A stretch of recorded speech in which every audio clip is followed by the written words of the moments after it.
अस्सलामु अलैकुम अऊज़ु बिल्लाहि मिनश शैतानिर रजीम बिस्मिल्लाहिर रहमानिर रहीम। जिसने एक बार भी सजदा किया हो उसकी पेशानी को जहन्नम का आग जला नहीं सकता। मैं दोहराता हूँ, जहन्नम का आग यानी उस पेशानी को जला नहीं सकता जिसके एक बार भी सजदा किया हो। अल्लाहु अकबर। क्या हम एक साथ कह सकते हैं अल्लाहु अकबर? यही सही बुखारी में बयान हुआ है। क्या क़यामत का दिन का बाद जन्नत वाले जन्नत में दाखिल हो जाएंगे और जहन्नम वाले जहन्नम में दाखिल हो जाएंगे।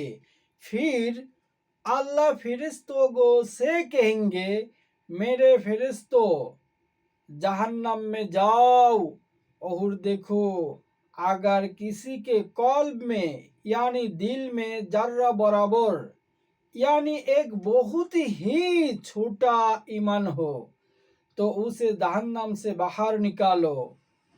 फरिश्ते जहन्नम में तलाश शुरू करेंगे और उन्हें एक शख्स मिलेगा जिसके दिल में जर्रा बराबर ईमान हो, तो उसे जहन्नम से बाहर निकालेंगे।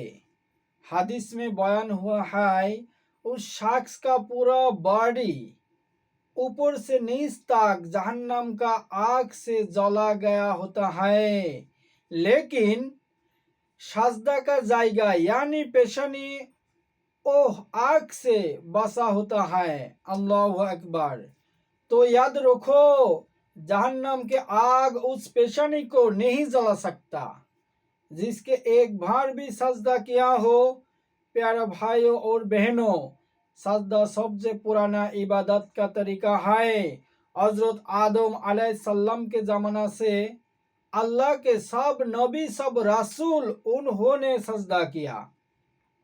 अल्लाह के इबादत के समय अगर आप बाइबल भी पढ़ो तो आपको यह भी मिलेगा। चैप्टर 17 वर्स 3 में हजरत इब्राहिम के बारे में बयान है, उन्होंने भी सजदा किया।